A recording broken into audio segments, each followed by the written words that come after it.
I have a few messages that I'm going to relay to you before we go into this reading.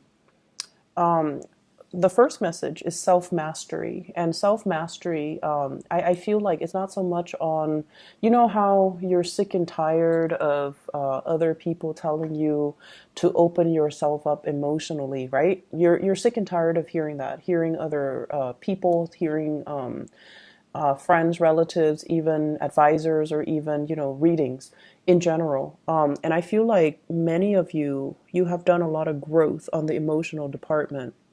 And when you're in a relationship, you know how to take care of your relationship partner.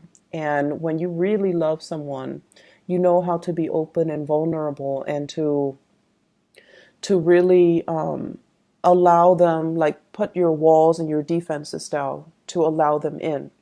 And I feel like there is a very dignified way in which you deal with people as well. You care about fairness. You do care about, I want what's best for this person, so I'm going to be open and honest with them, even though sometimes the truth might hurt. And so I feel like, you know, people give you guys the bad rep of being unemotional and detached. You only detach when a situation cannot be fixed and when a situation is no longer tenable.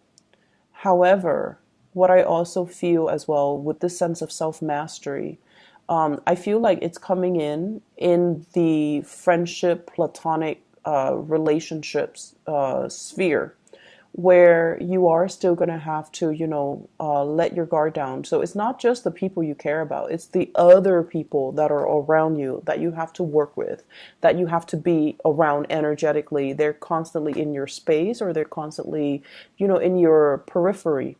Those are the people, those are the relationships that you kind of need to foster as well, okay? Nurturing the ones that are around you and not letting the relationships grow cold and sterile. And I mean that because I feel like, you know, no man's an island, okay?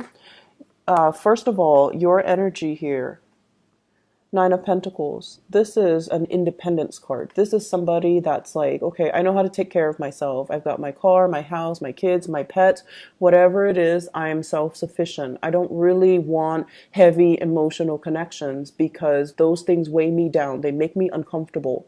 I can take care of myself. And if I can take care of myself, other people should be able to take care of themselves too. So you make conscious decisions in your life so that your life is not weighed down by material things, by heavy emotional connections, or even connections that are very deep, very profound, that would be difficult to break away from. So you make conscious decisions in your own life to kind of like be this, you know, no, like every man's an island.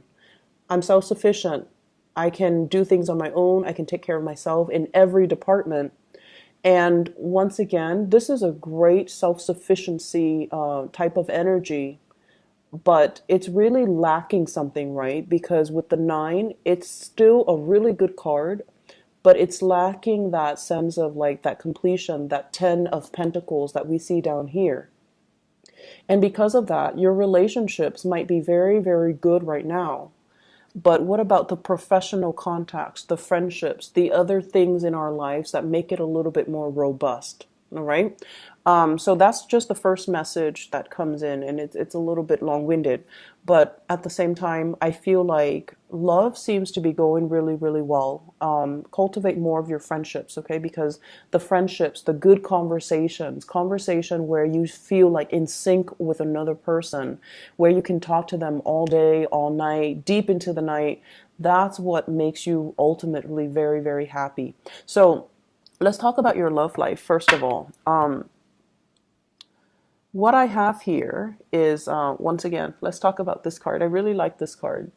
Somebody that, you know, makes money, pays for herself or himself, someone who's very, very self-sufficient. You might be seen as somebody who's very different in your, wherever you're living. You're very independent, you're very different. You might stand out in some way because you look very exotic. you look different from the people that are around you. And I feel like, somebody might have gotten a tan, might have gotten their hair done, might have gotten, like a new wardrobe, or somebody that at this point looks really good, smells nice, and, just does their own thing. So because you exhibit this energy where it's like, I'm fine, I'm really happy, I like the single hood, and I like, the bachelorhood. Because of this energy draws in a lot of suitors, right? Because when you don't go around looking, that's when people swarm to you. That's just the law of attraction. When you are self-sufficient and when you're stable financially and really, really happy, you vibrate at a different frequency. You have a lot of success coming in, a lot of happiness, a lot of suitors, a lot of visibility as well in your environment. And as a result of that, a lot of people are coming to you. They know you're single, and they know that, regardless of if the Aquarius person is looking or not, I'm going to tell them how I feel, okay? The person that you're dealing with might be this person right here. We have here the King of Swords, and the King of Swords is an air sign, an Aquarius, a Gemini, or a Libra. I also feel as well very strong earth energy. Taurus, Virgo, Capricorn, they might be air and earth. And then I'm also feeling like this is a person that is incredibly, incredibly smart, because you have to be a smarty pants in order to capture the attention of an Aquarius. Aquarius do not like dummies, okay? Aquarius people are very drawn to people who are articulate, who are witty, who are fast with like a comeback, who can be quirky and weird and whatever, but ultimately Aquarius people are very drawn to people who are like this, like very intelligent. They don't have to be soft and cuddly and emotional. If anything, that's a little bit of a turnoff for Aquarius, but they just need to know what they're talking about. They need to be an expert in their field. They need to respond in a very concise manner. They cannot be long-winded, and they have to be a problem solver for the Aquarius. So Aquarius people, you've got somebody in your midst that you're really attracted to. And I feel like this is somebody who solves problems for other people. They troubleshoot really well. They're very articulate. They're very smart. They may have multiple degrees under their belt. Not like a warm, cuddly type of a person. They can be a little bit prickly. And they overall, they have, I keep seeing multiple degrees. Multiple degrees. And degrees don't really mean anything, but I feel like you're drawn to people who are very well-rounded, who knows a lot of things about a lot of things, okay? So Aquarius, Gemini, Libra, that's the energy that is around you, somebody that you're thinking about, somebody that is really on your radar. This person, what are they dealing with? Insecurity. You're like this. You're self-sufficient. You don't really need anybody. You don't really need them for anything. And so they're the traditional, gender roles. So if you're a female dating a male, they want to be helpful. They want to solve your problems. They want to take care of you. But they don't feel like I mentioned before, you don't fit into those stereotypical, gender roles. And so they might feel like they don't have a lot to offer. They might feel like, am I attractive enough? Am I pretty enough? They might invest, you might notice, and it's kind of funny if you do notice. You usually don't notice these things, but are they, wearing like a new pair of shoes when they're around you? Are they investing more in their clothes? Are they using more perfume, cologne? Are they trying to put in that extra effort to make to make themselves more attractive? So if you answer yes to all of these things, they're definitely trying to impress you because they feel a little bit insecure. Pay attention to the person that you're dealing with. Pay attention to areas about themselves that they might, joke about, but they're not really joking. So they might say like, I wish I had more money, or I wish I had more education, or I wish I had, I looked better, or I wish I looked a certain way, because those are the insecurities that they're revealing to you. So in the process of communicating with that person about their insecurities, be sure to not, throw add fuel to the fire. So, be a little bit more gentle, I guess, when you're dealing with them, okay? And I feel like you're dealing with someone who's deeply insecure about the way that they look.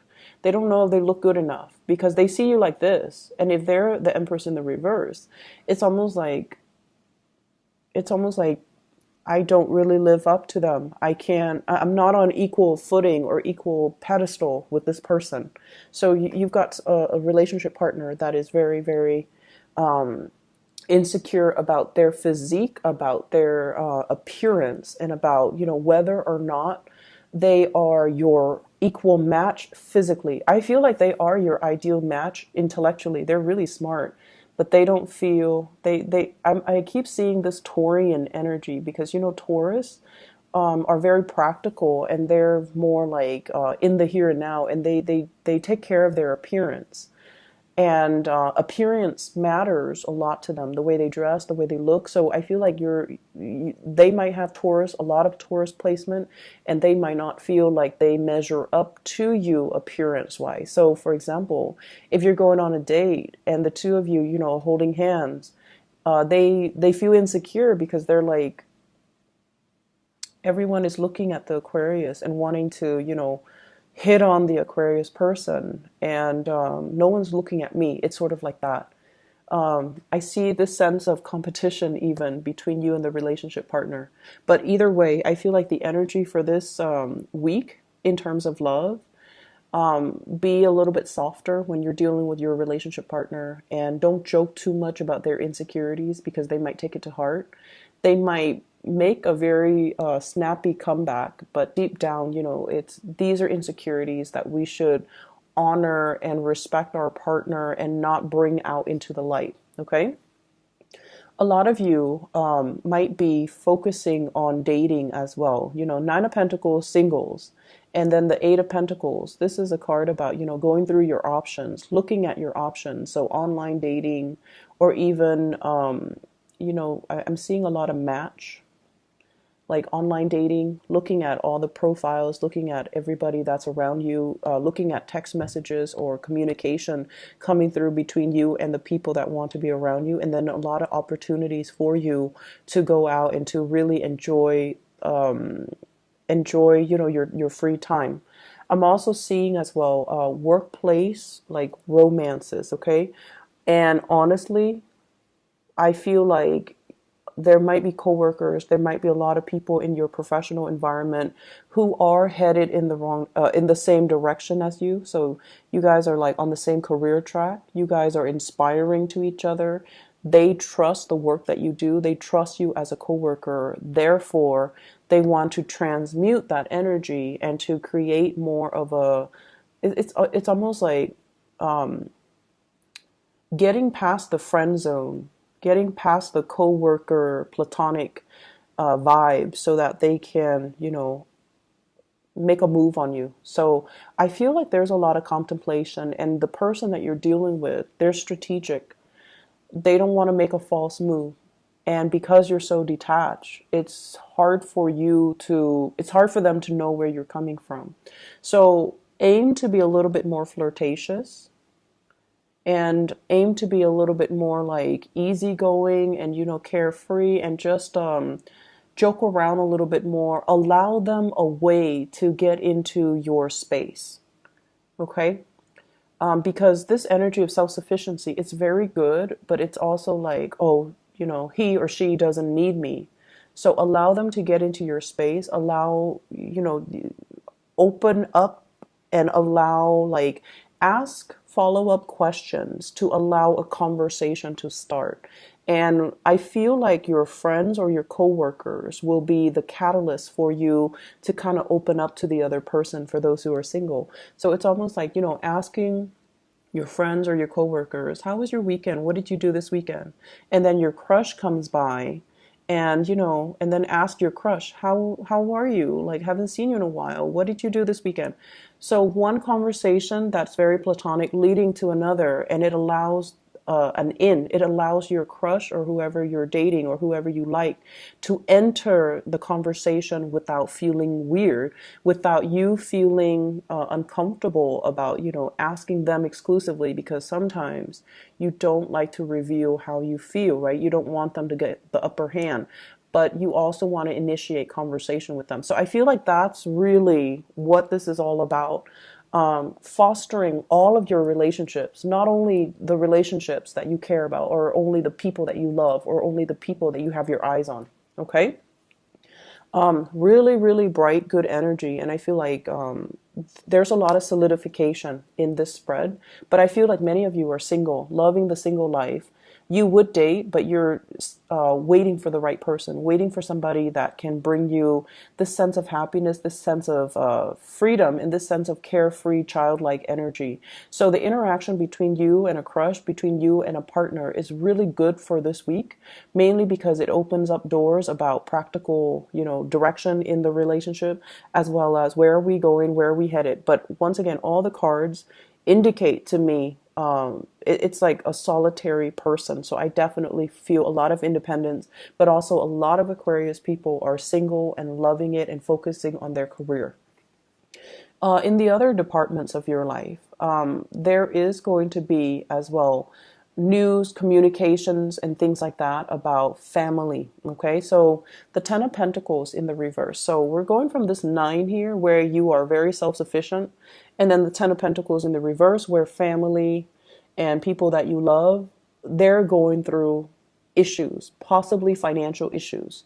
And I definitely feel here we have an earth sign, Taurus, Virgo, Capricorn, and a water sign, not Sagittarius, Scorpio, Cancers, Pisces. And I feel as if for those of you, if you have any, I don't see you having financial difficulties, but I also feel like discussions coming through from these two people about how do we take care of our joint finances? How do we take care of mom and dad?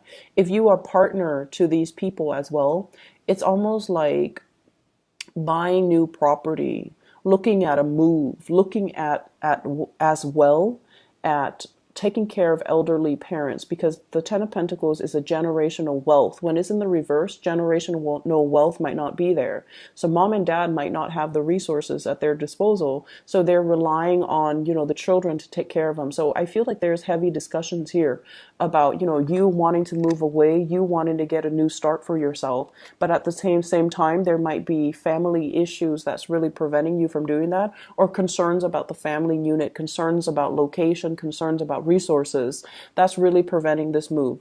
And you might have shouldered the responsibilities on your own. You might have been racked with worries over this, but there are either other siblings that are coming in to ease the situation, or there are siblings or other people that you can call upon to alleviate this situation, or they can come in with their own strategies and a helping hand in this situation. So there is a lot of immense support for you financially and emotionally coming in from the family front. Okay, the friendships as well. I feel like there are opportunities for you to reconnect with old friends. There are also opportunities for you. Relatives, friends, people might come in with, investment opportunities, or somebody is getting a new job. I just got that here with this King of Pentacles. Somebody's getting a new job. Somebody is getting like the dream job, and they're sharing this information with you. So you might be at a distance with each other. I also feel for some of you, there is a situation here where you're trying to break free from possibly a work environment. And with the Ten of Pentacles, you're still waiting on the offer. You're still waiting to finalize the contract. What are the numbers? How long am I contractually obligated to work for you? And things like that are coming in. But I feel like it's going to have a very, very fruitful resolution, and you're going to get the financial payout that you're hoping for. Okay. So lots of good things in all different areas of your life. So I feel like it's going to be a very dynamic week, and it's not going to be stressful like last week. Okay, there's a lot of good communication coming through, a lot of support coming through from upright people, which is really nice to see. Okay, so I hope the reading is helpful for you guys. Take care. Okay, and I'll talk to you soon. Bye bye.